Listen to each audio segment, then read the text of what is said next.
All right, welcome to Heavy Hands. I am your host, Connor Rebush. Still with me, still is Phil McKenzie, who really refused to eat the big old plate of crow I had cooked up for him. Never. He kept tearing the bib off. I kept tucking it in. I said, "Young man, you sit down and eat this right now," and he wouldn't do it. If you don't know what we're talking about, then it's clear you have failed us. You're not a patron. You should go to the Heavy Hands Patreon and listen to last week's explosive argument about Namajunas Andrade 2, which took place, like many of the other fights we will be discussing on today's episode of Heavy Hands, at UFC 251. So we basically just rehashed and we explored new ground as well, I think. And yelled at each other, and both of us got very mad, and now we're going to be very calm and relaxed. We've tuckered ourselves out, which I think puts us in a good analytical frame of mind for a UFC 251 main card, which was way better than it had any right to be. And I say this as someone who was excited. You know, as usual, we had people last week like, you guys are so negative. You guys are so negative. Look, it's not going to be a fucking hype job, people. All right? I'm going to give you my opinion. I'm not Brendan Schaub. I can't just like look at a wall and have a good time for 3 hours. I'm going to tell you at some point, these bricks fucking suck. But UFC 251, I was amped for it. You know, I cared about every single one of the 6 fighters in the top 3 fights. In fact, I cared about basically everything on the main card in one way or another. And I did that while acknowledging in my heart, Phil, that Jose Aldo was going to get smashed, that Max Holloway was going to get liquidated by Volkanovski because he had no training camp, no sparring partners, whatever, and that the main event, while interesting, I don't know, I think we kind of got the dynamic of that one. It was one where Masvidal was only ever going to get to chase a few moments here and there, but it was Usman's fight to lose. Basically everything except for the main event was nowhere near as predictable as I thought it was. Mostly Even because... though, I will say that in the aggregate, the outcomes look pretty much like what you thought. Like, if you look down the card and you thought of how we predicted it, you'd just be like, oh, yep. Yeah, well, I mean, the main event was pretty much exactly it. But then, you know, Volkanovski decisions Holloway again. Yarn finishes Aldo late. Namajunas beats Andrade, albeit with a scare. And then Rebush absolutely mops Van Zandt. But there was still, like, a ton of interest and, surprise in all those outcomes because the aggregate doesn't really tell you a whole lot. I really thought you said Rebush mops Van Zandt there. And I don't know. That really threw my brain for a loop for a second. Yeah, I mean, I think that says something about how style matchups work, right? That they were all sort of just the same things that would have always happened. But I don't know. Weird stuff. As you said before we started recording, the quarantine international plague era. Well, as time goes on, Phil, it's only international if you count our 2 countries. But in the plague era of the UFC, fighters have insisted on getting better in unforeseen ways and really sharpening up their toolkits. It seems like all this time inside, I don't know, it has actually helped a lot of fighters. And Jose Aldo and Max Holloway in particular. Just so you know, we are going to be talking about Figueiredo Benavidez 2. That's our card coming up next weekend. We have no time, unfortunately, for Kattar versus Ige. But the bright side of that, the good news is that it's actually a terrible card with only 3 meaningful fights at all on it. But that'll be happening the evening probably you're listening to this if you hear it as soon as it comes out. So we're going to talk about UFC 251 and then get to our preview stuff later because these title fights are the one that's still what our minds are buzzing about. I don't know. I kind of want to talk about Usman Masvidal next because it was more predictable. I don't think we have any big insights to share about why Jorge Masvidal wasn't able to stop Kamaru Usman from doing pretty much whatever he wanted. there are still some interesting things to talk about. But I don't know about you. Is that all right with you, Phil? Can we start with one of the two other title fights? Yeah, go for it. Well, I want to talk about Jose fucking Aldo, all right? Is that a surprise? Is anyone surprised by that? How did he look that good? Because I know people are saying like, oh, his reflexes are shot and so on and so forth. I don't even think it looked like that. He just looked slower than Jan. You know, I thought he looked better than he did against Moraes, significantly in terms of like his defense and the way he fought. I think he just had a better cut, maybe. Yeah, I mean, this was a remarkable performance from Jose Aldo, I thought. And I thought that most of the stuff about his defense, I mean, I love Jose Aldo and I love his defense, but I don't think it's ever like been correct to say that he's been untouchable. No. Or that, you know, it's impossible to break his defense, because there's no one who's untouchable in MMA. We've talked about it a lot. The defense is really just not a viable way of fighting in this sport. Like there's just too much coming at you.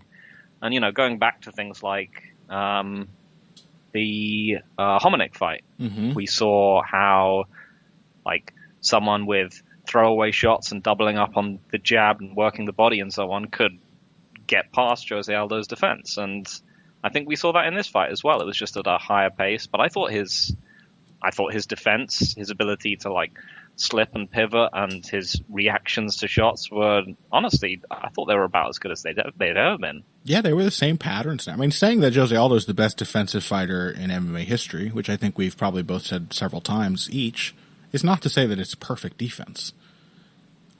So the fact that Jan was like getting through with some things, I don't know. I mean, Jan is quicker than most of the featherweights Jose Aldo has fought. He's got quicker hands. So, you know, if you want to look at some tangible fact that changes maybe how consistent Aldo's defense was, that's a pretty good candidate. But otherwise, yeah, he was doing the whole pull, slip, pivot thing that he has always done, or at least ever since he first started to develop these skills. You know, he was, it was pretty classic Jose Aldo, to be honest. Against like a version of Max Holloway that doesn't have reach, you know, and it kind of looked like, yeah, the maybe the second Max Holloway fight to me. And at the end of the day, I just feel like we knew Jose Aldo was still great. We saw that after he lost to Holloway and cleaned out several contenders. It was the cut that always concerned me so much, and he clearly had a less miserable cut this time. And I'm comfortable saying that seems to have made a difference. That like he just, I think his reflexes were worse against Marlon Moraes, but I think he was more drained. I do still think there were maybe some effects. I don't know, for like the cut was the first thing I thought of when, for example, Jan hurt him badly with a body kick in round 2, and then hurt him again with a straight right to the solar plexus on the ground. But also, they were also just good shots. You know, it may have just happened whenever. And I guess I can't think of many examples of people going for good body kicks on Jose Aldo. So, I don't know. I mean, yeah, so there were a couple of things which stood out. And yeah, one was that. I think maybe his durability did look a bit... I mean, because I can barely think of any times I've seen anyone get hurt by body shots on the ground. I can't remember who it was that talked about it. I think it was... I want to say Jason High. Yeah, Jason High. That's exactly what I was thinking of. Uh-huh. He was talking, like body shots just don't on hurt on this show, true. I think. Yeah. Yeah, back in the day. Mm-hmm. And yeah, he was saying that, you know, for whatever reason, you know, it's just weird. They just don't. And yeah, apart from, you know, a few things from like Rick Story and Rampage Liddell, never really seen much, or, you know, things where people are sort of in the process of getting up, like Chael and Silva, or Tito and Rashad. Like, it's really hard to think of like someone being on the ground and just getting badly hurt by a body punch in that way. Sure. So yeah, I thought there was that. I thought his grappling in general, like, was just weird. Yeah. Like, he just looked slow and accepting of grappling situations in an absolutely shockingly strange way, which you called very nicely in the about the Moraes fight, about the lap drop. Yeah. And yeah, because it wasn't just that he was going down, it was that he was going down and staying down. He was just like, all right, let me just wait here for a minute. And that is very un-Jose Right, Aldo. because he would always get taken down partially in the past. The reason his takedown defense looked so good is how many times it looked like this is going to be the one that actually gets into the ground, and he would just never stay there. I don't know. I have to wonder if that's a sort of progression, because I am thinking of the Ricardo Lamas fight. Was the last time before the Holloway fights that we saw any grappling out of Jose Aldo. And the fifth round of that fight was marked by him just being on his back, kind of getting beaten up by Ricardo Lamas. Yeah. So maybe that's just been an increasing problem of his for a while. As he, I don't know, focuses more on his striking or gets more tired out by grappling, perhaps. Yeah. I mean, same with the Hominick fight. That was how that fifth round ended up. And that was ages ago. So maybe it's just a stamina thing that when Aldo's tired, he just can't afford those springy hips anymore. That kind of makes sense. But even in that first round, I mean, he might have admittedly been hurt. But yeah, I've never seen, against Jan, I've never seen him really accept an early grappling situation like that. Yeah, I agree. Otherwise, it was a pretty beautiful fight from Jose Aldo. I gotta be honest. I think he actually showed, you talked last week about how you can't combine all eras of a fighter's career into one version of that fighter, but at least at points he did kind of do it all. Yeah, he was working the legs, real old school Jose Aldo shit. He was slamming those hooks into the body and really focusing on that and showing off the head movement and the jabs, which is much more new school Jose Aldo stuff. I don't know. It was kind of remarkable. And again, I can't think of any explanation other than, two, that the cut was better this time, which I think just by the eyeball test, it very clearly was. He didn't look nearly as drawn out or sucked in on the scale as he did last time against Moraes. And I think the other thing was that, as we knew coming in, he's a tricky style matchup for Peter Yan. That Peter Yan does not have the same... Well, I don't know. Let me put it this way. Peter Yan and Max Holloway get compared a lot for good reason. They're both, snowball fighters. They both build in avalanche as the fight goes on. Yan is not working with Holloway's reach, which I think has maybe sometimes made it look like counters do a better job of stymieing him. But Holloway II, as we saw in the Volkanovski fight and the Poirier fight, counters have a big effect on how he fights as well. He maybe has always just been more stupid brave than Peter Yan and more willing to just walk through and punish you for trying to counter him. So it takes maybe a higher level. I don't know. But I think both of them suffer from the same sort of fear of walking in, because what they want is to initiate a sequence with that first little easy non-committal jab, it usually is, and then they get you to move, they get you to react defensively, and then they just pour out the rest of the combination based on what you're doing. And the fact that you might just stand your ground and be in position to hit them, it's troubling to both of them. I don't know. I think we saw that. In addition to the leg kicks that Jimmy Rivera used so well, because Yan is so front foot heavy and likes to come forward. Yeah. Please. Yeah, I mean, so this was, just a great performance from Aldo, and also, correspondingly a fantastic one from Yan as well. I mean, I think one of the big sort of shifts in this fight wasn't necessarily just the cardio, but the stance approach.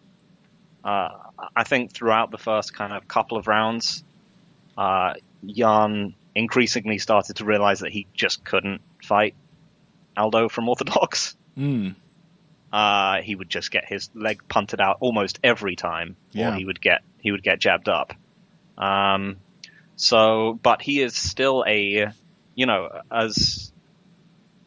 to make a solution like that on the fly is pretty dangerous for most fighters because they're not actually particularly great in their other stance, but he's still a very good, a very, very good southpaw fighter. And we just saw so many great things in this fight. We saw the defense from Aldo. We saw lots of open stance jabbing. We saw tons of body work from both sides of the body. Mm-hmm. They both threw a ton of body kicks and body knees.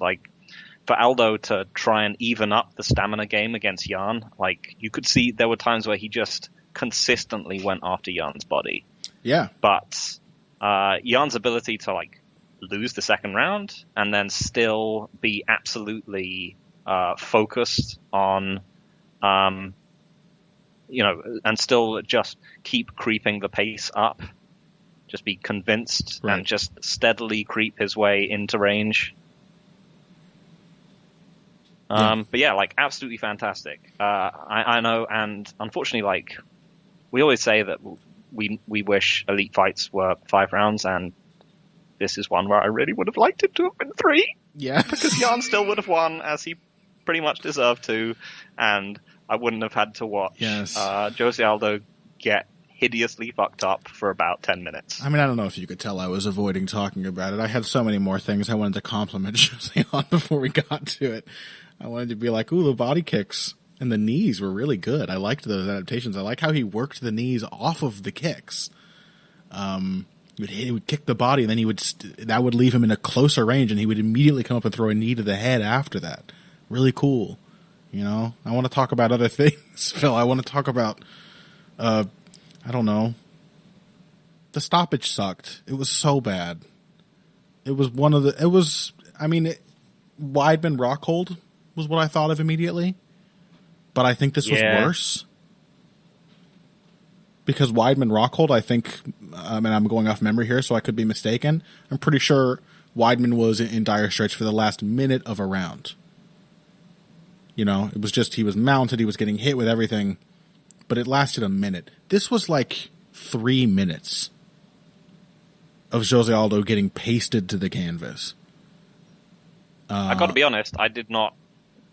I didn't watch it. No, I looked away for long stretches myself. I wasn't watching it live. As soon as he was on the ground, I just started pressing the forward button to skip forward in 10-second increments, and I was like, "Are they stopping it? Were you surprised? Are they stopping it? How many button presses it took? Yes. It was disgusting. Honestly, it was a huge. And I don't want to I don't want to let Andre Pederneiras off the hook. Because we frequently fixate on bad corner stoppages. But at the very least, Aldo didn't even get to make it back to the corner, which is usually when that call is made. Throwing the towel is very rare in both boxing and MMA, but especially in MMA. Some commissions won't even allow you to do it. The ref will just ignore the towel. So, I would probably be complaining about Pederneiras more than, or just as much as the ref, if Aldo had gotten back to his corner after that 4th round, and Pederneiras had still sent him out, which, let's be real, it's MMA, he probably would have. So, fuck you, Day-Day, you're a dick. But obviously the focus is on Leon Roberts, whose job is to protect the fighters. And the requirement is that you have to be intelligently defending yourself. And if you are surviving long enough that a minute from the point at which you were dropped, you are still eating the same small shots, you are not intelligently defending yourself. You're losing. And there's no universe in which Jose Aldo is going to come back from those circumstances to do anything good. He was done. I don't know. I honestly don't know. I just want to yell curse words about it. It really fucking pissed me off, to be honest. I was feeling so good about the matchup. Like you said, if it had been 3 rounds and Aldo had lost, I would have been nothing but happy about this. Man, this just shows how great he was at his best. Look at this. And honestly, if he had gotten dropped again in the 4th round and had gotten stopped in 15, 20, 30 seconds, as it should have been, when it became very clear that he was not going to be improving his position, I would have been pretty happy with that too. I wouldn't have liked to see Aldo lost, but those were the circumstances I prepared myself for, mentally and emotionally coming into this fight. I accepted that Aldo was going to lose the Holloway fight a third time. I've seen it twice. It was okay. But the ref didn't let Holloway just keep smashing Jose Aldo for 3 minutes after he went down. And there was no reason for that. Yeah, I mean, I want to say, I want to give props to MMA because, this sport is good at finding ways to make you upset. Right. And I rate that. Because, genuine joy was bubbling up in your heart during that second round, right? That just made it worse. Oh my God, is he going to do it? Am I going to have to write a piece about how Jose Aldo became a two-weight champion at this time in his career? And you were starting to believe. No. And then at the end, it brought it all back. And then it took away all the happy feelings right at the end with a hideous stoppage. Yep. Yeah, I believe there's some Lamb of God lyrics. I'll bring all your dreams to life and slay them as quickly as they came. And that really is the worst kind of revenge, is to give the worst kind of punishment, is to let you have a glimpse of what is being taken away before it is brutally taken away. Yeah, you'd come to your acceptance. The thing is, it gave you hope again. It's even crueler than that, because I think I had prepared myself for the loss. Yep. I had prepared myself so under the circumstances, even though he was doing even better than I expected, I wasn't quite at the point of, he's going to win the title. In my heart, I still knew things were going to go wrong. Everyone, all those the vaping scooter kids were joking about it too, and I thought they were very accurate last week when they were like, in the DMs, hey, you should really be watching this fight. Second DM, Aldo's doing so good. 24 minutes later, okay, never mind. That was that was what I was prepared for, but it was such an egregious end. So unnecessarily brutal that it invalidated all the mental armor I had built up for the fact that Aldo was going to lose anyway. I don't know. It sucked. I want to say one more thing about Petr Yan, and this is sort of relevant to some pushback you and I have gotten for our opinions on Yan versus Rivera, which up to this was the best anyone had ever done against Petr Yan. And honestly, Jimmy Rivera, he didn't do much worse against Petr Yan than this. It's pretty much on par with how Jose Aldo, with the kind of trouble that Jose Aldo gave him. And people don't like the way I characterize the turning points in that fight as Yan just deciding to hit Rivera really hard. Mm-hmm. That's like, I think there's this thing where if I say that something is simple, you want to feel like that means I'm saying it's bad. There's no real genius, I don't think, in Petr Yan just like doing what he always does. There are little moments of genius, of course, but pretty much in this fight, like the major adjustment that I saw watching live, Aldo was hitting all these body shots. The pace was building in general. It was a Yan sort of arc. But the big adjustment that really seemed to turn the fight fully in Yan's favor was that Aldo kept landing all the body shots, and Yan just started eating them and hitting Jose anyway. Like, there were moments in round 4, where Jose would come in, and he had a bunch of success with, like, left hooks to the body and then the left hook upstairs. And on one occasion, Yan he ate that body shot, saw Jose was going for a second punch, and just punched right through it. And that's not like genius, It's the right idea. It's correct, but that doesn't mean it takes at a certain point, Petr Yan is going to make a decision to just hit you in the face. And I think I may have compared him last week to Sugar Ray Leonard, but I felt that way about him a lot as well. That he had all this flash and all this style. But if you watch a lot of his fights, there's kind of a point around round 8 or 9 where he usually is just like, this sucks. I'm going to go throw 9 punches at this guy's face and knock him out. And he did, because he was a big puncher. He was a boxer puncher, and that's an important part of it. And yeah, I don't know. I feel like it's no discredit to Jan. I'm not calling him dumb for saying that the adjustment he made was simple, but that's the kind of thing that's going to work against Jose Aldo. Is if he's always relied on his ability to scare you off, and if you just refuse to let it happen, you don't have to be all that sly about it. Just if you're capable, hit him back while he's trying to scare you off, and then keep building. And that's what Peter Yan did. Pretty much what Max Holloway did too. There wasn't anything particularly genius, especially in the second fight. Aldo was the one out there showing like really beautiful technique against Max Holloway. Holloway just drowned him. So yeah, it was a great fight. Jose Aldo looked amazing. Peter Yan is amazing. Fantastic performance from both guys. Exactly what I expected out of Yan, which is greatness, championship caliber fighting, and way more than I expected out of Jose Aldo, which was, near enough to the same par that he, if something had gone slightly differently, who knows? Maybe he would have won this fight. It was great. Okay, let's take a break. My emotions are really getting the better of me on this episode, but we're past it. Jose Aldo, it's done. He's never going to fight again. It's fine. When we come back, we're going to talk about Kamaru Usman versus Jorge Masvidal and Alexander Volkanovski versus Max Holloway II. And then we're going to move on to Joe Benavidez versus Deiveson Figueiredo, the rematch, after this. Hey everybody, thanks for listening to this week's Heavy Hands. If you like what you hear, please consider pledging to support the podcast on Patreon. Patreon is basically continuous crowdfunding. You sign up to contribute a certain amount per month to help us with production costs and the like, and in return you get rewards ranging from a mention on the Heavy Hands website to a question or topic of your choice being discussed on the show. We have a lot more in the works to reward you for your help, and we appreciate every contribution. No amount is too small.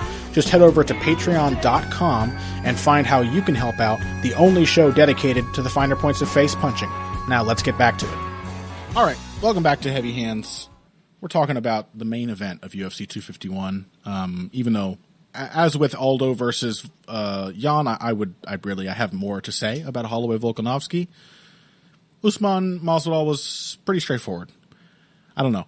One thing I'll say is that, Phil, last week we basically, in fact, we had one person complain about this, and I don't think they were unjustified. We fixated mostly on Masvidal's training circumstances, and as it turns out, he was pretty much in shape.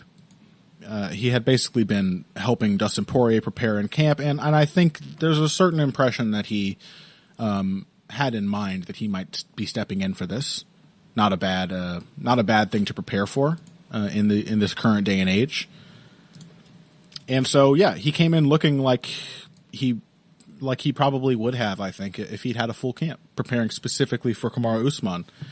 But to defend us and our fixation on his fitness, I do recall us saying this is a bad matchup for Jorge Masvidal, even when he's in shape, because he's going to back himself into the fence, and Kamaru Usman is a better pressure fighter than several other people who have successfully gotten him to do that. And that was basically the story of the fight. Yep. So, he stuffed a ton of takedowns, and it sort of didn't matter because he was still in the clinch afterwards, and he just got put there again and again. Yep. Sort of very similar to the Benson-Henderson fight, just, with a better pressure fighter, a more powerful man, and a better wrestler who was able to, convert it into more and more offense over time. I thought, Masvidal had the right idea. He, sold out. He fought incredibly aggressively at the beginning when he had his best chances. Yep. That's the gambit. There were, we saw him doing things that we've mentioned before, where he would, be unable to stop himself going for the guillotine against the fence. Yes. There was one moment, really late in the fight, where I think he was, again, clearly fairly far down, and he, in a row, did his shifting left hook and then the flying knee. Mm-hmm. I was like, oh, that's nice. He's trying the special move with his back against the wall. He's playing the hits. And other than that was pretty much it. I mean, Masvidal together with Poirier, I think, is the elite fighter who we can say is most an American top team native. He is the one who has been built from the ground up. the most there, because there are lots of good fighters there, but often they've sort of cross-pollinated from various places. But those two are ATT to the core. And what we see from them is that they are very good fighters. They're very good at everything. We mentioned it before. They are just, it's as an ATT thing, I think this is something that you really can see. It is a tactics fight. It is a tactics camp. Yes. And, there is frankly a common weakness in things like cagecraft.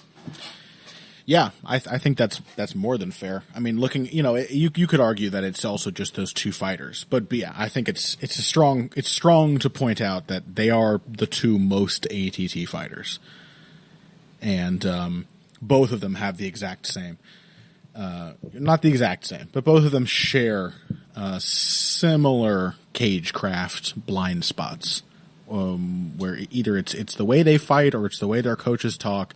They'll come into matchups where it seems pretty clear to people like you and I, to total nerds, that like directionality in this matchup is really the only thing that matters. You're fighting Khabib. It's very important to keep your back off the fence. Likewise with Usman. That's really number one, the most important thing. And to fail in doing that like really early is not great. But given who he is, like I'm not sure how much Masvidal, if he had changed camp 2 fights ago, would he have been able to change that? It's been a behavior for the entirety of a very long career, and he did what he could. He looked for the big moments. He gambled, and they didn't materialize. And Kamaru Usman is amazing. He's relentless. He every aspect of his, like he's similarly well-rounded to Masvidal. I guess you could say he's not as good a submission grappler.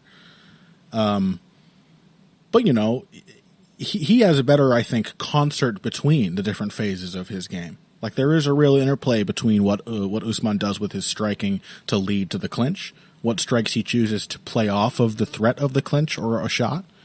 There's a real feel for Usman in he puts the pressure on you so that you're in a position where you have to guess between all of these options that he has at his disposal. He's not limited to one kind of entry or a few kinds of strike or whatever. So that was great to see. I just thought it was a perfect fight from Usman, really. Even though there's still little moments where somebody's going to catch him out one of these days. Somebody's going to catch him like literally just falling face first into the clinch.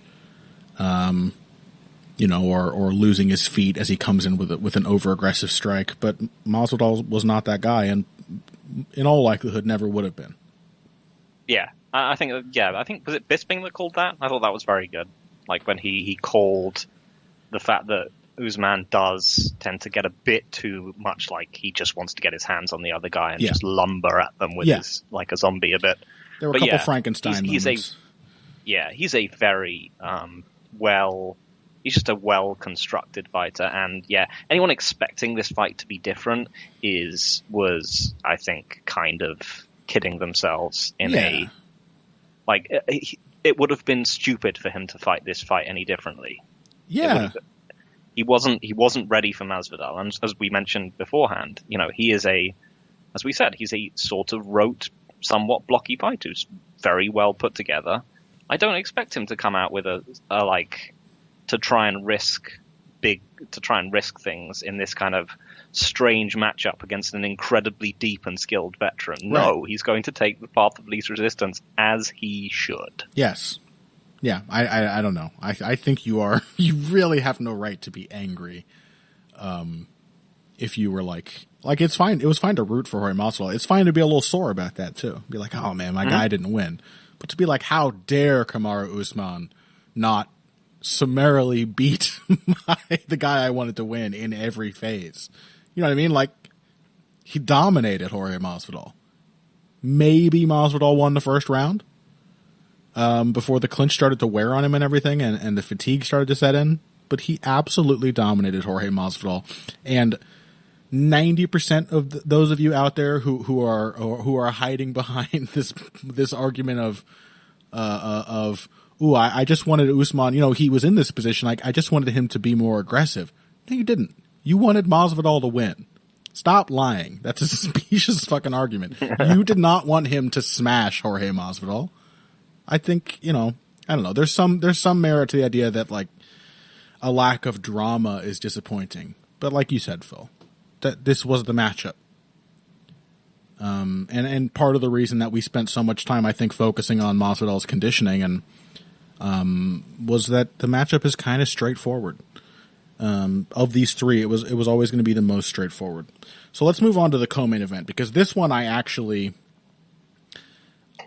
have a similar feeling, but I do wish we'd talked more about what Holloway might do. We had a couple of tips. Like, we talked about him sort of forcing Volkanovski back and owning kicking range. I think that very obviously was an adaptation that he made. But we also fixated heavily on how terrible he was going to look, because all of the stories coming out were that Max Holloway had no sparring partners. He had no in-person conversations or drilling or anything with his coaches. He was just instructed over Zoom. And I want to be the first to say it, here today. Max Holloway is a liar. I don't believe that. I'm sorry. I do not believe that he did not have something resembling a normal training camp, because there is no way that I have ever seen that somebody could do that, especially without sparring partners, and show up looking both so sharp from the beginning of the fight, like didn't need any time to get hit or woken up or warm up or anything. There was no Diaz-McGregor 1 business about this. He was ready to do the things he had prepared to do from the get-go. And many of those things were things that, they're things he did in the past, but things he hasn't really done in a while. In quite a while. So I don't believe it. I don't know how you feel, Phil, but I love Max Holloway. I think he's a wonderful man. He's a beautiful soul. I also think he is a liar, and he probably met in person with his coaches and did lots of training, because he looked very prepared.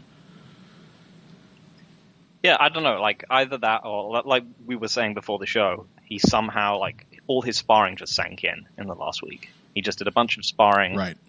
Like light sparring, and it all, and yeah, but for whatever reason, yeah, another example of weird pandemic UFC where people come out looking freakishly good. How? I just don't understand it. Yeah, I don't know. Maybe there's something.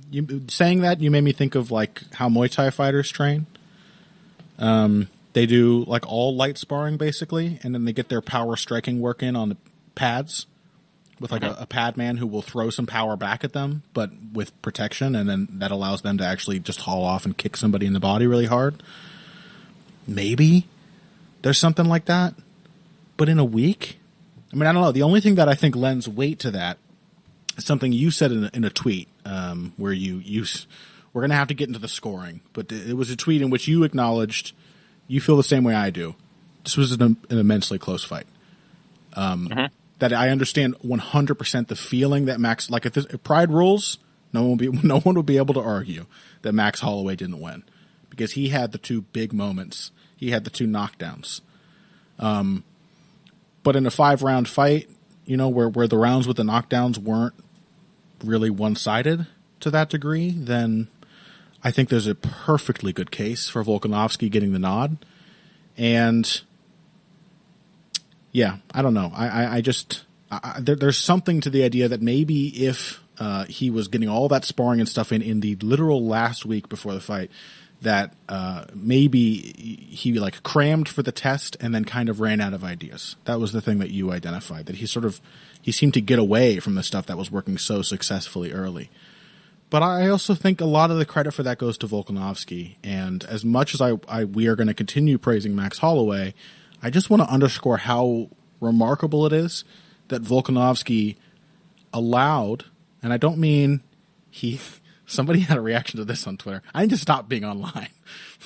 I was like, oh man, he let Max Holloway into the fight early and then beat him late. And I don't mean he let Max Holloway do that. I mean, it happened. He wasn't able to stop it. But then how does Max Holloway get an early start that's good and not drown his opponent by the end of the fight? Like, how is this not Holloway Ortega? And the only answer is that Alex Volkanovski is way fucking better than Brian Ortega. He was able to give away the first 2 rounds and have some really bad moments, and then like beat the archetype of the slow starting snowballing fighter in the last 3 rounds of the fight. I don't know how that. I mean, I have some ideas, but it's insanely impressive to me. Both of these guys were insanely impressive in this fight. Sorry, I've talked too much. Phil, please.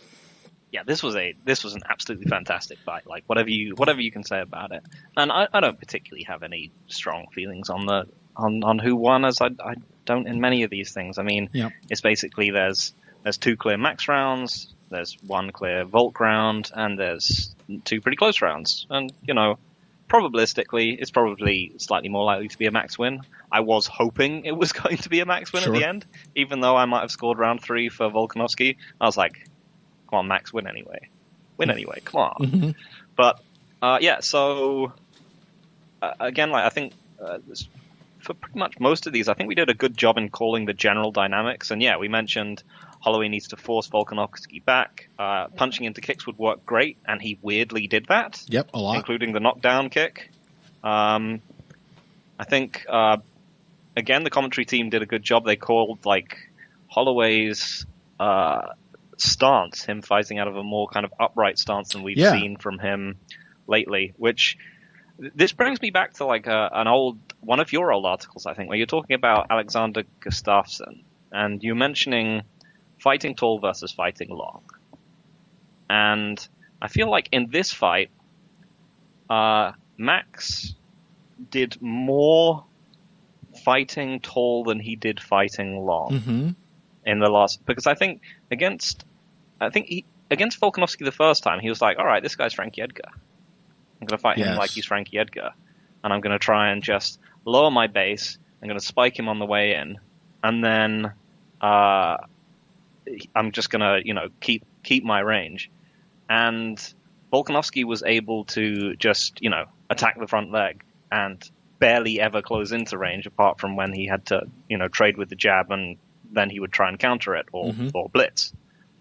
And fist fight, Holloway way more upright. And one of the advantages, A, hard to kick his leg out, B, just easier to move. Like, Max was way more mobile. He was way more likely to just, if Volkanovski came forward with a blitz, or came forward to look like he was starting a blitz, Max would be backing out of range much faster, which meant that it was a lot more like the range was not dictated by Volkanovski as much. I think this was one of the things which changed as the fight went on. Yes. Like, the attritional damage meant, I think to his leg, at least partially, meant that Max was just getting slower. He wasn't able to, he wasn't able to dictate what slice of range they were going to be in. Yep. But as an adaptation, and also, him stepping backwards to against blitzes, it allowed him to get that little element of telegraphing on Volkanovski's attacks, which allowed him to land the counters, like, that little slipping uppercut into hook combination he was getting. It made the blitzes much less something that he was just having to sort of face head on. Yeah, he just stepped back at the right moments this time. He also repeatedly disengaged as Volkanovski was like chasing angles. Because Volkanovski's footwork was a huge troubling factor in the first fight. This time, Volkanovski was repeatedly trying to like cut around Holloway's stance, and wanted to come then blitz in with a strike or land a kick from the outside. And every time he made that step, Holloway was like, "No, we're not playing that game." He would just step back and then reinitiate on his own terms. Very smart. The other thing that fighting tall does. And I think that's 100% correct. It's interesting that I don't even think I had really put this together, though I know that Max's arms are not as long as his height would have you believe. But Volkanovski has a reach advantage on Max, as Bisping pointed out from the commentary booth. I'm not sure how much that really shows up just because Volkanovski's shoulders are so much wider. But yeah, he does have like something approaching at least reach parity with Max Holloway, but he's way shorter. It makes perfect sense to try to use your height as more of an advantage than your reach. And one thing fighting tall does is it gives you fantastic leverage and vision on like uppercuts and knees. And Max Holloway's uppercuts were so fucking good in the early going of this fight. They were so good. He would draw Volkanovski in, and the timing was great, but they were so tightly thrown. I've never seen Holloway throw such good uppercuts and hooks. Like, again, I can't believe that he didn't have some like serious drilling to get those nice 4-3 combinations thrown at really nice boxing style, elbows really tight to his body, nothing wide, nothing loopy, really quick and efficient. He hit Volkanovski with that uppercut left hook over and over and over again in the first 2 rounds. And it made Volkanovski really reticent about closing the distance. It made him really reticent about stepping in with anything because Holloway was not allowing every exchange. Volkanovski had to come forward even as he was being pressed back at kicking range. He had to come forward to get into a range to land something in return. Frequently Volkanovski, he's already shorter, so the uppercut's already a good idea, but frequently he comes in and tries to duck under things. He'll very often will throw his jab out there and then just, what's the word I'm looking for? And anticipatorily, what's a better word for that? Yeah, just as a feeder. Yeah, but he'll put the jab out and without even just as a rote form of piece of defense, he would duck right after he threw the jab. He would bob under, and Holloway read that. He knew that it had happened in the first fight, and he hit him with the uppercuts every time he did it. Not every time, but very consistently. That was a great move. I thought that was fantastic. What else was I going to say? There's so much to say about this fight. So much happened. The thing that I mean, do you think it was the low kicks of Volkanovski that told on Holloway? I almost kind of had the feeling watching live that he was having so much success that he just reverted to Holloway classic. That he was like, he had dropped Volkanovski, he was landing all these kicks, and it almost felt to me like he was like, oh, it's round 3. This is when I start to put it all together. And he became more like the Holloway that beat Ortega, which was more or less the Holloway that lost to Volkanovski, if a little more confident. I mean, I think it's partially that. I think it's that Volkanovski changed the tone of how he was fighting as well. He really started to lean on his jab a lot. Yes. And I think he managed to convince Max, oh, I see, we're boxing now. And then Max was like, okay, we're going to be, like I said, it became much more classic Holloway, where he was like, I'm going to see if I can exchange, I'm going to have a jabbing match with this guy. But the thing is that, even in these scenarios, Volkanovski was still, the harder puncher in these exchanges. Yeah. He was still once he was in those exchanges, that was where punching into the low kick was still something that was really available to him. Yeah. He also did the low kicks were definitely a factor in that. Once Volkanovski did start landing them, he was able to draw the defense for them out of Holloway and then jab him. It's something he did a lot starting in the 3rd round, is he would just get Holloway to pick up his leg and then hit him. And then in the 4th and 5th rounds, I don't think Holloway was really picking up his leg to check anymore.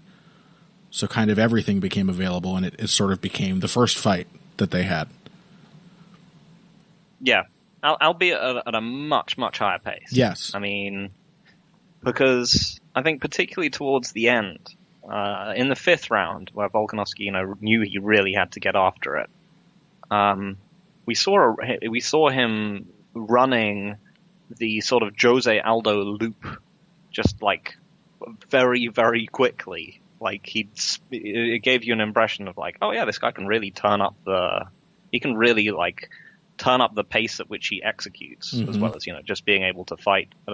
Because it was, that he he would fight his way inside.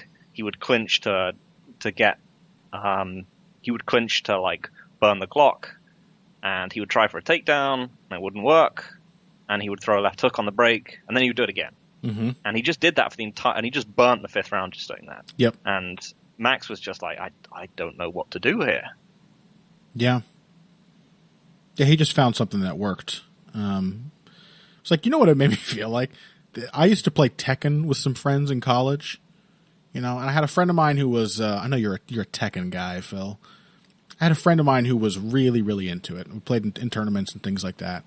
And he would teach me. Now, I was handicapped from the beginning because he was trying to teach me fucking Dragunov, all right, who's kind of tough to use. I think he got better, actually, after. This was Tekken 4. I think he got better in the game immediately after that. Yeah, he was terrible in that game. Yeah, Tekken 5, I want to say. And so, yeah, I was trying to learn Dragunov just because, you know me, I'm a contrarian, and I wanted it to be challenging and interesting. And I had another friend who would, he'd go away, he'd visit his girlfriend for the weekend, and then he would come back, and I'd be like, listen, buddy, Steve, all right, we're going to play. You're going to take Kazuya, and I'm going to take Dragunov, but this time I'm going to beat you. And it would happen for a bit.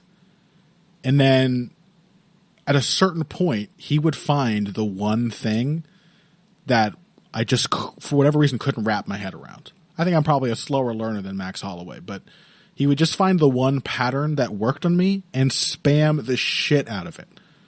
And it was immensely frustrating to deal with. It was not a fun feeling. We used to joke that he would be playing and then halfway through would realize, oh, I've been holding my controller upside down, because that's how dramatic the turn would be. But that's what it felt like here, is that Volkanovski, it took him longer. But in the end, it did kind of feel like he had Max as figured as he did in the first fight. This time he just did it on the job, on the fly. It wasn't all done in preparation. He had to solve the problem live. Yeah, I mean, and that's something we haven't actually seen from Alexander Volkanovski before. And that's true. There was a bit of a debate that was had on Twitter. It's like, is this guy actually like, this incredibly smart person that he's been touted as, or is he just an incredibly well-trained robot? Yeah. Like, is he just someone who will execute the game plan that you put in front of him? Right. And like, this answered that absolutely emphatically. I cannot think of a more emphatic way in which you could answer that than just out adjusting Max Holloway after losing 2 rounds to him. Right. Figuring out how to beat Max Holloway in the back half of a championship fight. Yeah, it's clear. Volkanovski is a tactically brilliant fighter. He's really smart in the cage. He makes great decisions. So yeah, amazing. Incredible fight. Insane pace. And yet, I mean, this was a real, this was really the definition of a chess match kind of fight. Because there were those knockdowns, but they were flash knockdowns. No one was badly hurt or on the verge of being finished. So there weren't these massive moments of insane violence. A brawl never broke out. It kept at that high simmer the whole time. But both guys were just constantly on the edge of either figuring the other guy out or being figured out, and there was such a constant push and pull. It was amazing. I feel sad that Max lost, but honestly, I just want to see him move to lightweight. This was an incredible performance. It shows he still has more to do and more to learn, more to prove. And I would just like to see him go do that at 155 and maybe fight a few guys who aren't Dustin Poirier or Justin Gaethje first. Yeah, I mean, I think maybe he'll do that after Josh Emmett knocks him out. Shut the fuck up. Why are you saying that, by the way? I'm supposed to be saying that to make you mad. I'm supposed to be pretending that I don't care. Because we all know that it's been brought into. We all know that scenario has been brought into being by Sreeram. Yes, he summoned it, and now it has to happen. It's either going to be that, or as someone else was saying on Twitter today, Calvin Kattar is going to call Max Holloway out after winning on this midweek card. Yep. But I don't know if Entirely possible. I don't know if he would beat Max Holloway. I don't know. I don't want to think. I don't want to think about it, Phil. I don't want to think about it until it's real. All right, let's take one more break. We're pretty much done with UFC 251. I'm going to try to persuade Phil to let me turn our pre-recording argument rematch argument over the Namajunas Andrade rematch into a bonus episode. But otherwise, I think that's all the time we have for this card, because we have to talk about Deiveson Figueiredo versus Joe Benavidez 2. We got to talk about Mark Diakese versus Rafael Fiziev. That's a really good fight. There's also Brett Johns, Montel Jackson is really interesting. Davi Hamosh versus Arman Sarukian. This weekend's next card has basically none of the star power that UFC 251 had, and yet it is full of well-matched fights and interesting prospects. Very much worth watching. So we're going to talk about whatever we can from that after this. Financial support is fantastic, but there are other, even easier ways to support Heavy Hands. Perhaps the best is by spreading the word. We know our fan base. You're all cool, popular people with serious social media presences. You're tastemakers and trendsetters. Okay, there are one or two of you that don't fit that description. You know who you are, but no matter what, you can always help us out by telling folks about the show. And you can also give us a positive rating and review on iTunes and Stitcher, things like that. We rely on word of mouth and positive feedback to grow and improve, so thank you very much for your time and your help. Now, back to the show. All right, welcome back to Heavy Hands. We're exciting ourselves thinking about all of the tantalizing matchups on this Figueiredo versus Benavidez 2 card. Fortunately, that main event has not fallen apart kind of inexplicably. Was there a reason that... I was pretty sure Figueiredo tested positive for COVID. Maybe he got better. Maybe it was a false positive. Somehow this is still going through. Or he's just going to be... Joe Benavidez is just going to die 2 weeks after this fight because they're somehow allowing Figueiredo to fight sick. I don't know. But until I find out why I am sorry for it, I'm relieved to see that the fight is going through. It's a fight that I wanted to run back, honestly, right when it happened. Because, Phil, you and I agree about this. I don't get the impression that fight was always going to go that way. I think, Benavidez may be more likely to get knocked out at this point in his career. Maybe. He's certainly a little slower and everything. But he also, outstruck Figueiredo 2-1. And I know there are people out there who think that, our dear friend Sriram, who's wrong about so many things, that think that Figueiredo had just figured out the timing on his counters and that was it. But I don't know. Joe Benavidez is pretty smart, as a fighter. He's been doing this forever, and he's remarkably calm and composed to this day. And I at the point that the clash of heads, which clearly led to the knockout, occurred, I was not waiting for Benavidez to be KO'd. I was waiting for him to start not getting hit by the right hand, for him to make the next adjustment. I think that was eminently possible and still is in a fight like this, that there are going to be more than just one momentum swing unless Figueiredo knocks Benavidez out again, which in the first fight only happened after Benavidez was clearly very compromised by a clash of heads. So I'm happy to see this matchup going through. What do you think, Phil? Yeah, so, we were talking a bit before the show, and I think there are some dynamics about the way Benavidez fights that mean that he's not, the greatest rematch fighter in the world. Let's say that. A lot of his rematches have not, been easier the second time round. Right. Most of them have been harder. And I think this is, partially due to who he is as a fighter. We've seen this, when he's fought up-and-comers. He fights with a young man's confidence. He does not give people time to build reads. Yep. He does not think, oh yeah, I'm going to let this guy, show me what he's got, and then I'm going to use my old man powers to beat them. No. He will absolutely try and rip people apart right from the opening bell if they let him. Yeah. He will go for power. He will take risks. And he will do that the second time he fights them as well. And so we've seen, guys like Formiga and Ortiz have much more success the second time round. Mm-hmm. And that does seem like a sort of troubling dynamic for a big counterpuncher.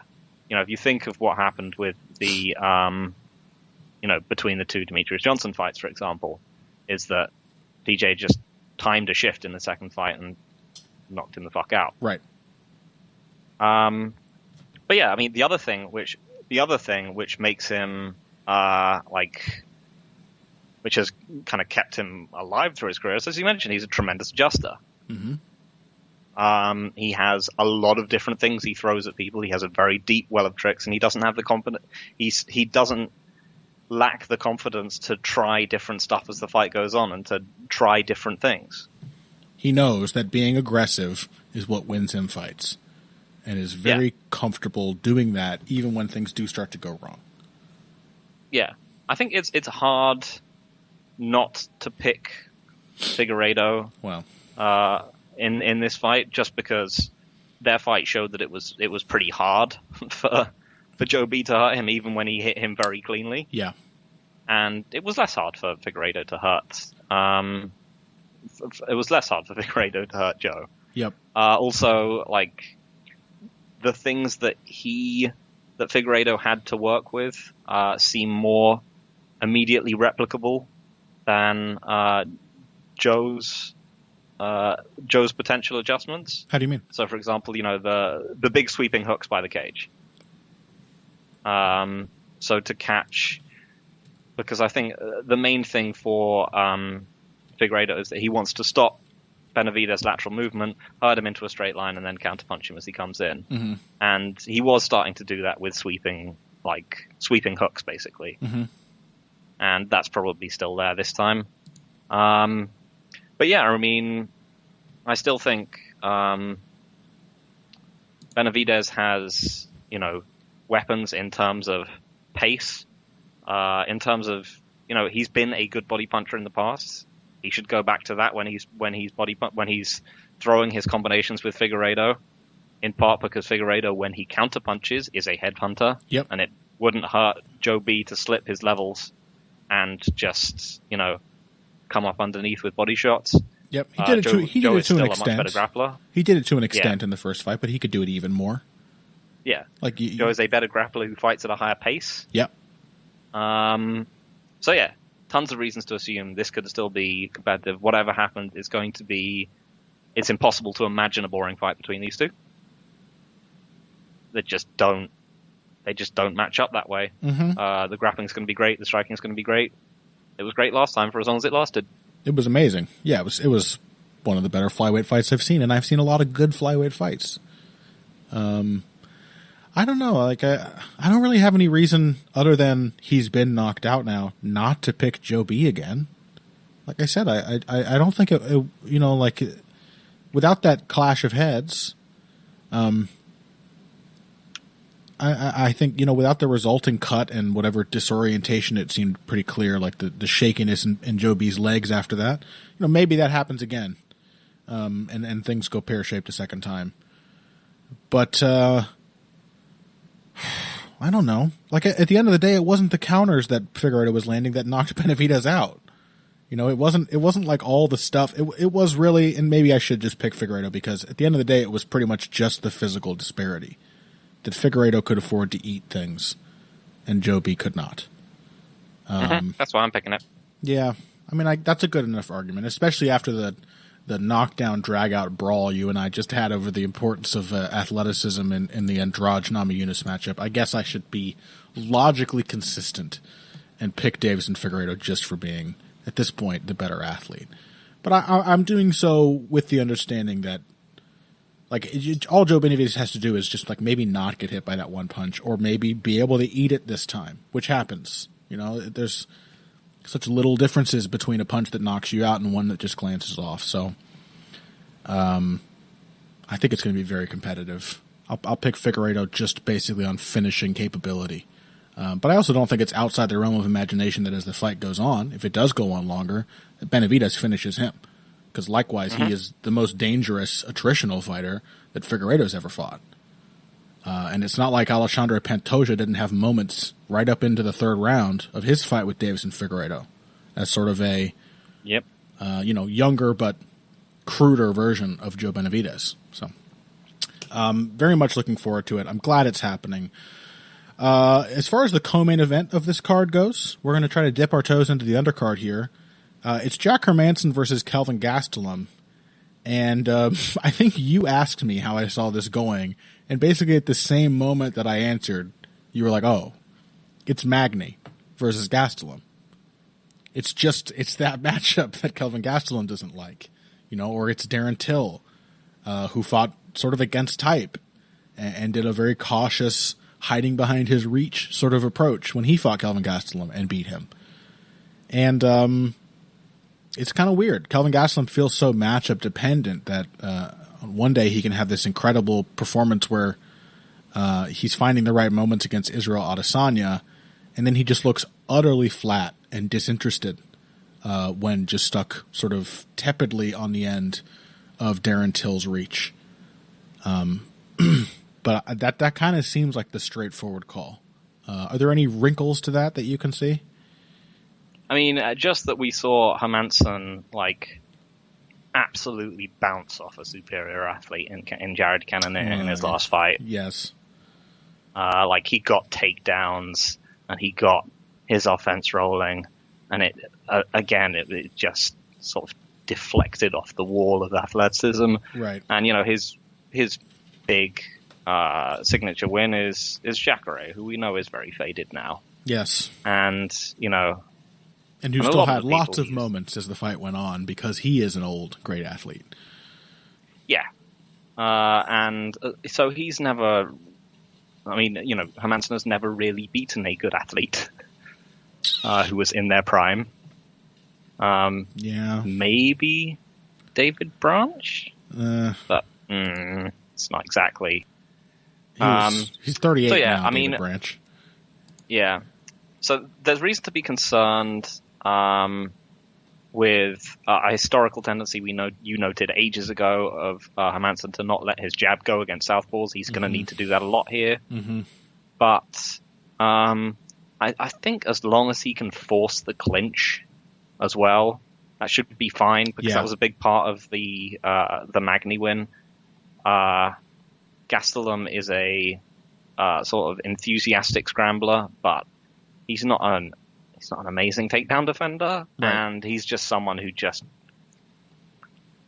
seems to get really discouraged if he just has a fight that isn't like the one he wants to have. He's just like, oh, this is just boring. I think Hermansson compares very favorably to Magny, and not just if his jab does become ineffectual, then he'll be exactly like Neil Magny. You know what I mean? Because the Neil Magny we've seen in these last two fights is kind of the first time in ages that he's really made his jab a weapon and not just a measuring stick / distraction. That Magny, did he beat Kelvin Gastelum, or did he come close and then? No, he won. Yeah. Okay. So that Magny could still beat this Kelvin Gastelum, because Kelvin Gastelum hasn't really changed that much. We praised him for small tactical adjustments to Israel Adesanya, but even in that fight, they were, as anything Kelvin Gastelum does, they were still inconsistent. They just kind of showed up at points. So, but the other thing, early, notably early. That's a thing too. But the other thing is the other comparison between Magny and Hermansson is the ground game. Hermansson gets takedowns and gets into half guard and postures up really high and smashes you with strikes, and that is what Neil Magny does really well on the ground. Hermansson seems to be more impactful doing it, more damaging. So I don't know. I think he's just weirder, and he's just got more tricks, because Magny really wrecks people when he gets them on the ground, but it's just that it's harder for him to get his sort of checkmate positions than it is Hermansson. Sure. And so that makes sense. But either way, the comparison is very strong between the two, and I don't think that we've seen anything out of Kelvin Gastelum to show that he can win that matchup this time, except for the fact that we've seen Hermansson blow up against superior athleticism. That's really the thing to watch out for. But it should be a good fight. I mean, even when he's being picked apart, Gastelum usually finds some moments to make things fun and exciting. So I'm looking forward to that one. Man, we have almost no time left. Let's just pick one, and I guess we'll make it the other main card one. We want to talk about Johns versus Jackson, Hamosh versus Tsarukian is really good. I love Nad Narimani. He's fighting Grant Dawson. The overgrown thumb that I would like to see him smash, but will probably lose to him somehow. Pantoja versus Askarov is a great flyweight fight. That's going to be insane. But we're going to talk about just one more hot prospect who has now gone through the ringer and seems to have learned some things because of it. Mark Diakese. He is fighting a very exciting kickboxer. I hope some of you out there will remember, by the name of Rafael Fiziev, who took on Alex White in his most recent performance after coming into the UFC with a ton of hype, only to get immediately killed by Magomed Mustafayev. And Phil, to rephrase what you said to me before, this is really interesting because both of these are, still like young-ish developing fighters. They're still at that sort of prospecty level. And this is a matchup that sort of both of them have lost before with some slight adjustments. Mark Diakese, one of his worst, most one-sided losses was to Nasrat Haqparast. Super aggressive puncher who just stayed in his face, constantly feinted this huge variety of striking threats and did not allow him to breathe. And Diakese hated it. He still found ways to answer it. Having recently rewatched it, he had more good moments than I remembered. If Haqparast didn't have such a good chin, who knows? But he nailed him with some big left hooks when Haqparast thought he was safe to keep pouring it on. But it was a very clear loss for Diakese. On the flip side, as I said, Fiziev got blown up immediately by Magomed Mustafayev, who compares to Diakese in that he's just a freak athlete. So this is Fiziev's chance to show that he has the pace and the diversity of striking to beat a superior athlete, and it's Diakese's chance to show that he can, against a slightly less athletic version of a similarly aggressive striker, find a way to win. I don't know. It's fascinating to me. I think it's a great fight. How do you think it's going to play out?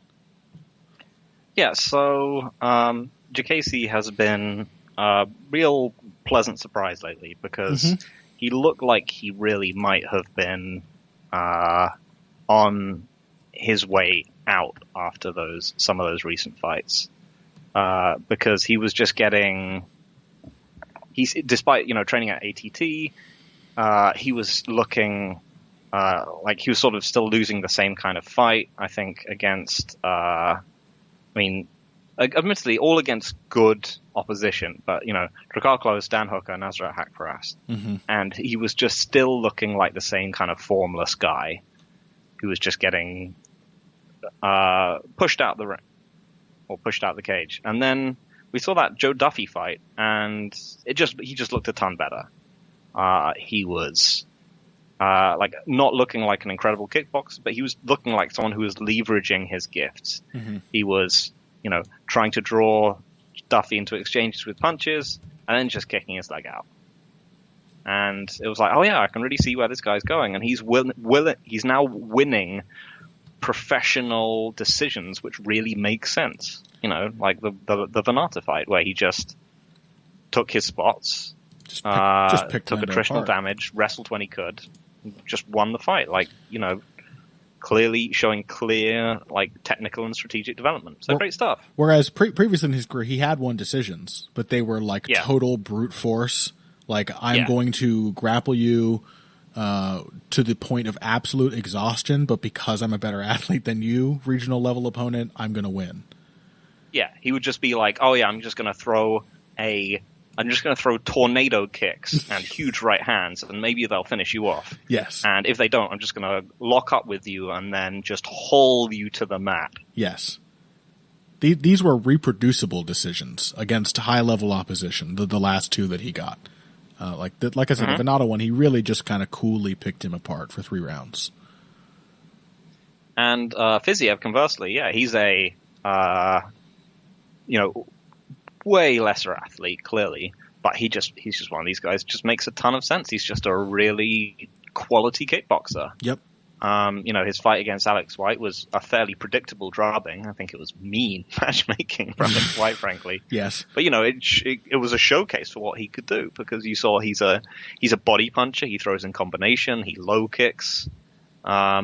He's aggressive. He keeps a great pace. What's not to like? Mm-hmm. He's got pretty decent defense. I think he's a striking. He's pretty young, but I think he is a striking instructor at Tiger Muay Thai, if I'm not wrong. I believe that's correct. So yeah, I mean, this is a fascinating matchup because it's one that I favor Fiziev in, I think, unless he gets his head ripped off, because I still think too much of Diakese's offense is like raw low kicks. And I think Fiziev, we saw against Mustafayev, he was perhaps too aggressive for his own good against a complete wild man. Mm-hmm. But in some ways, that's still the right approach a lot of the time, as Haqparast versus Diakese turned out to be. Yeah, I mean, he could afford to build it a lot more leisurely. Haqparast didn't immediately go out and start trading with Diakese. He pressured him with a lot of, as he always does, a lot of feints and footwork first. Yeah. But I still think if you stay on top of Diakese and you snuff his ability to throw low kicks and just to burst forward through space, I'm still not sure I trust him in that kind of fight. Yeah. Although, like I said, he's been a pleasure to watch develop lately, and he has his physical ceiling is absolutely sky high. Oh yeah, nothing we love seeing more than fighters learning. Honestly, it is just very gratifying in a weird way to just watch someone who you've never met but have talked about at length just getting better and learning the lessons that their career is presenting to them. And no shade on those who don't. How many times do all of us go through phases in life where we do not learn the appropriate lessons? That's why it's gratifying to see it happen. The one thing that's a very big question for me, and something that until I have it answered is kind of making me want to pick Diakese. I don't know how good Fiziev's ground game or wrestling defense is. Mustafayev would have been a very interesting test of that, but he just knocked him out immediately with a wheel kick. And Diakese, yeah, like I said, all of his really ugly decisions back in the day used to be super grappling heavy. But wrestling was a very important mix-up in his fight with Venata. Especially when Venata got a little too close to that sort of uncomfortable degree of pressure, Diakese would hit him with reactive shots. At one point, he slipped a punch, went around the back with a rear waist cinch, and took him down. Sort of tipped him over the legs backwards to get him down to the ground.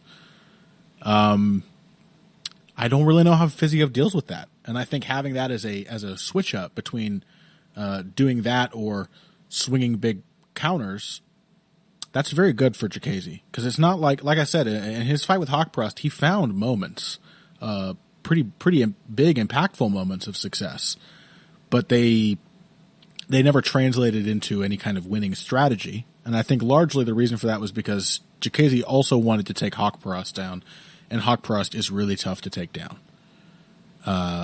He's super quick and light on his feet, and he's got a great sprawl, and he just makes the right moves when somebody gets in on his hips. So even when you do time it perfectly, it's very difficult to complete. And I can't say that about Fiziev with any degree of confidence right now. I just don't know. But I'm assuming his takedown defense is not as good as Haqparast's. And if it's not, that Haqparast fight might have been very different. It might have really changed the way that he built his attack as it went on and just became more and more aggressive. So yeah, I think I'm going to pick Diakese. The athleticism is big. I like the smart, calculated approach.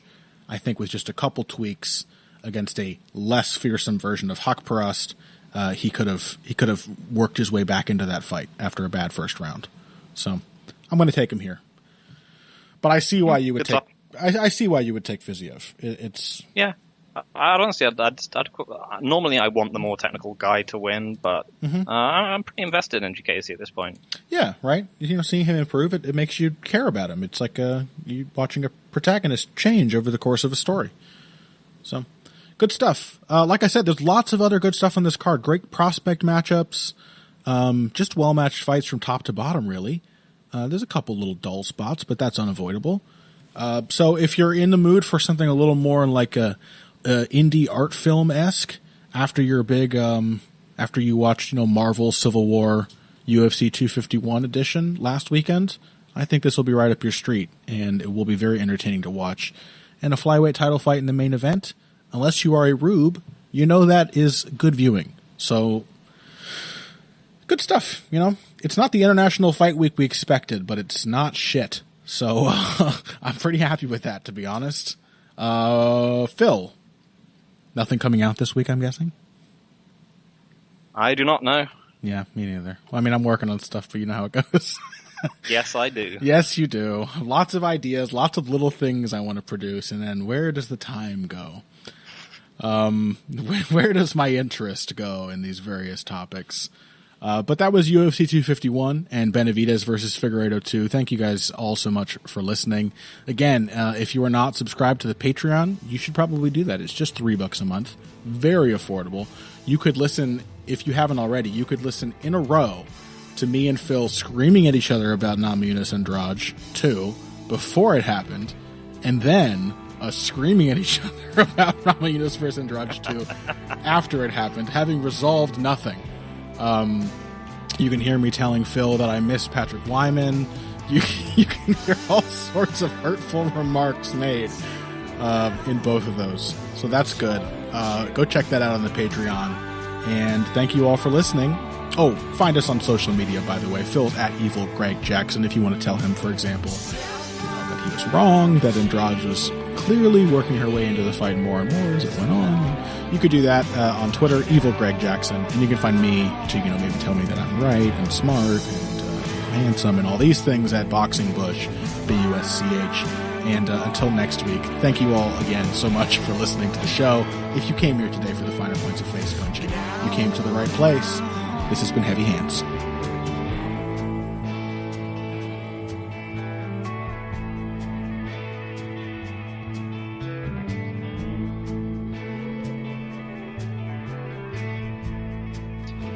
All right. Well, I'm sorry for being so eager to yell at you, but I'm glad that you were up for it at the start.